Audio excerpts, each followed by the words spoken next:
A graça e a paz do Senhor Jesus, amados irmãos e irmãs, aqui quem vos fala é a pastora Cláudia Breves Cardoso e eu tenho uma palavra para você nesse último dia do ano de 2022, 31 de dezembro de 2022. Eu estava na minha leitura devocional e Deus falou profundamente no meu coração sobre quando chega a hora de se cumprirem as promessas. Quando chega a hora de se cumprirem as promessas. Mateus 21, de 1 a 11, diz assim: Quando se aproximaram de Jerusalém e chegaram a Betfagé, ao Monte das Oliveiras, enviou Jesus 2 discípulos, dizendo-lhes: Ide à aldeia que aí está diante de vós, e logo achareis presa uma jumenta, e com ela um jumentinho. Desprendei-a e trazei-mos. E se alguém vos disser alguma coisa, respondei-lhe que o Senhor precisa deles, e logo os enviará.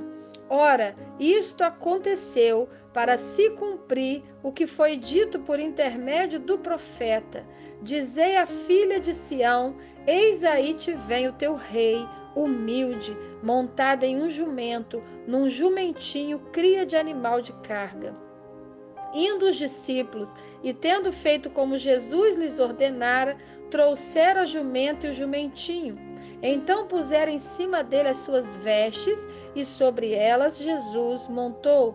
E a maior parte da multidão estendeu as suas vestes pelo caminho.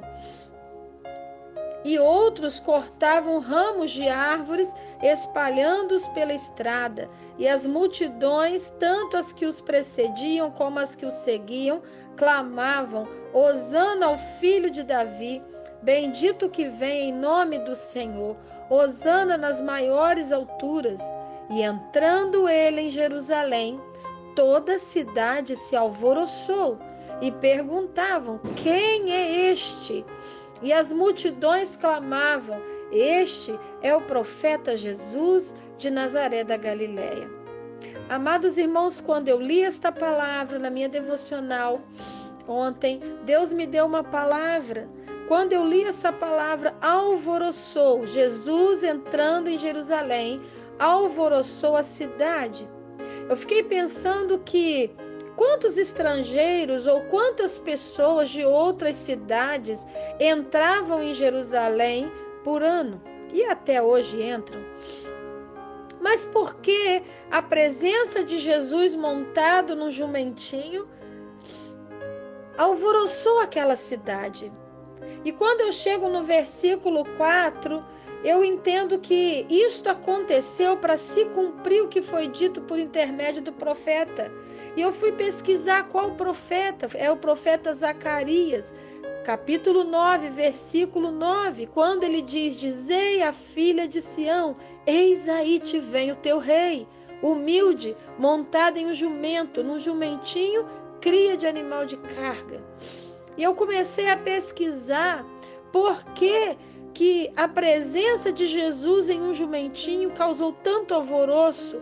A multidão começou a estender suas vestes, os discípulos que lhe obedeceu, buscando esses animais, ficaram ali fazendo tudo o que ele pediu, né? Os discípulos arrumaram direitinho as suas vestes sobre o jumento, Jesus sentou-se sobre elas, e entrando pela cidade, a multidão começou agora a tirar suas capas, as suas vestes, colocar no caminho para Jesus passar.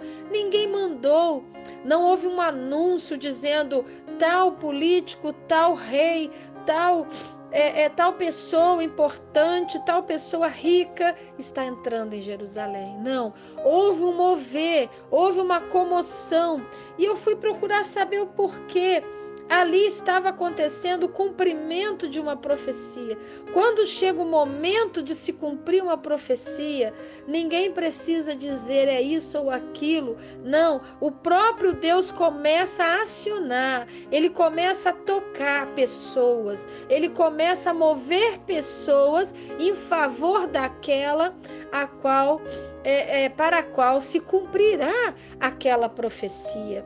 E Zacarias diz que quando o Messias entrasse em Jerusalém, quando o rei eterno da casa de Judá, quando o rei eterno entrasse na casa de Jerusalém, na terra de Jerusalém, ele entraria montado num jumento. Então, aquela palavra já estava sobre o povo. E ao pesquisar mais a fundo e ver que muitas pessoas ali cortavam ramos de árvore pelo caminho, tanto as que precediam o Senhor como as que o seguiam, e clamavam ainda: Hosana, Hosana, a palavra Hosana é salve agora. E eles diziam: Hosana ao filho de Davi, salve agora o filho de Davi, bendito que vem em nome do Senhor, Hosana nas maiores alturas. Foi uma entrada triunfal, foi um ato simbólico, um ato messiânico. Hosana, salve agora o filho de Davi. E por que eles diziam filho de Davi? Ao entrar em Jerusalém, toda a cidade se alvoroça e pergunta: quem é este? Quem é este? E por eles proclamarem naquela hora Hosana ou salve agora o filho de Davi, eu fui pesquisar quem foi que entrou em Jerusalém montado em um jumento, para que eles pudessem ver em Jesus o cumprimento de um ato simbólico que já havia acontecido. E irmãos e irmãs, me maravilhou muito quando eu cheguei em 1 Reis 1, versículo 33, 38 e 44, dizendo que naqueles dias de Davi idoso, chegou-se o tempo de se cumprir a profecia na vida de Salomão, dele se tornar rei. Porém, amados, Davi idoso, ele havia se esquecido disso, ou ele devia ter deixado para depois, ou deixado para algum tempo. Porém, Deus toca, Deus aciona, como eu disse, quando chega o tempo de cumprir-se profecias em nossas vidas, Deus começa agora a mover situações e circunstâncias em favor daquela profecia, daquela promessa. Ele começa agora a acionar pessoas. E Deus toca no profeta Natã para procurar Betseba. Porque Betseba era a rainha-mãe. Naquele tempo, a rainha-mãe, ela poderia ter, ela tinha legalidade, autoridade para ter audiência com o rei. O rei muito idoso, Abisag era uma moça que tomava conta dele, era cuidadora dele. E Natã, não querendo se aproximar diretamente a Davi para requerer essa promessa, essa profecia, essa promessa, vai até a mãe, a rainha-mãe. Deus aciona o profeta fala a Natã, lá em 1 Reis 1, 33, todo o capítulo ali, e ele começa agora a acionar, ele começa agora a falar com Betseba, dizendo para ela, uma mãe agora orientada, ali no capítulo 1 de 1 Reis, de 11 a 18, nós vemos que uma mãe é orientada pelo profeta Natã, que é Betseba, e ela vai ao rei fazer um pedido, lembrando o rei Davi das suas promessas, dizendo para ele que era urgente preservar Salomão e colocar Salomão no local aonde deveria. Betseba então questiona Davi dizendo: é verdade que você falou comigo, que você disse que Deus falou com você que Salomão seria rei? E certamente Davi disse: sim, é verdade, Deus falou comigo que Salomão será rei. E olha o que diz Betseba a Davi, ela diz para ele: por que, pois, reina Adonias, se juraste pelo Senhor teu Deus que Salomão, teu filho, reinaria? Lá no versículo 28. E nós entendemos então que Betseba questiona Davi: por que reina Adonias, se Salomão é o prometido para ser o rei? Então Davi vai clamar a Deus, vai se arrepender, vai fazer seus sacrifícios. E agora Davi então manda chamar Zadok sacerdote, Natã o profeta, Benaia filho de Joiada, e ele pede que eles façam Salomão entrar na cidade de Israel montado na sua mula. Escute isso. e ser então ungido rei. Essa expressão de que Salomão senta no animal de carga de Davi está em 1 Reis 1, versículo 33, 38 e 44. E para nós brasileiros, alguém entrar aqui na nossa cidade montado num jumento ou numa mula parece algo muito humilde, muito simples, muito sem sentido. Mas naquele lugar, mulas, burros, jumentas eram montarias da realeza em Israel. Então, quando Jesus entra em Jerusalém montado naquele animal, naquele jumentinho novo, quando o povo viu, se lembraram das promessas de Deus que haviam esquecido. Que entraria um rei humilde, montado no jumento em Israel. Ele seria o rei, filho de Davi, da casa de Davi, que o trono não ficaria desocupado. Louvado seja Deus. Temos promessas que Deus faz e as aguardamos. Às vezes louvando, às vezes sofrendo, chorando, mas aguardamos. E às vezes até esquecemos das promessas que Deus nos faz.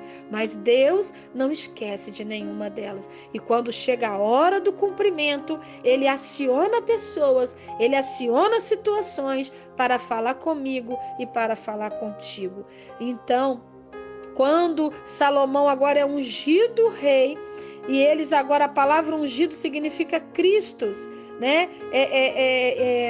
A palavra ungido aqui em grego é Christos ou Messias. Salomão foi um símbolo desse ungido que é Jesus. Quando Davi sai, então dá uma declaração pública de que Salomão seria seu sucessor, isso era suficiente. Quando um rei falava, dava uma declaração, era suficiente para retroceder a rebelião de Adonias, foi suficiente para retroceder a rebelião de Adonias e paralisar, foi suficiente para colocar Salomão no trono. Amém? Louvado seja o nome do Senhor. Quero dizer para você agora, meu irmão, minha irmã, basta uma palavra do Senhor Deus Todo-Poderoso, Deus de Israel. Basta uma palavra a teu respeito, que as promessas dele se cumprirão. Ele vai acionar pessoas. Na vida de Salomão, ele acionou o profeta Natã, ele acionou sua mãe Betseba, ele acionou Zadok, sacerdote, Benaia, filho de Joiada, ele acionou seu pai, ele acionou todos, para que ele pudesse viver a promessa. Viver a promessa. E eu quero declarar para você em nome de Jesus. Parece que você está aí vivendo um momento tão humilde, tão simples, como Salomão montado numa mula, Jesus montado num jumento. Parecia algo tão humilde, tão simples, mas era símbolo de cumprimento de promessa. Amém? Quero deixar nesse último dia do ano para você esta palavra profética. Quando chegar o tempo do cumprimento das promessas na tua vida, não importa se você tem um rei ou um pai idoso. Davi estava muito velho, né? Mas havia um juramento ali inviolável. Não importa se a sua mãe não está próxima, como a rainha mãe Betseba estava longe de Davi, Davi já estava sendo cuidado por Abisag. Não importa, amados, o que você estiver vivendo, Deus, se tem rebelião em volta de você, como havia de Salomão ali, Adonias em rebelião, não importa se as pessoas estão se levantando contra você, quando chegar o tempo da promessa se cumprir, Deus vai acionar pessoas e vai mudar circunstância para chegar até você e trazer, fazer com que a promessa que Ele te fez se cumpra em tua vida. Entre 2023, debaixo desta palavra, em nome de Jesus. Amém? Que Deus seja louvado, que Deus seja glorificado em sua vida, em nome de Jesus. Feliz 2023.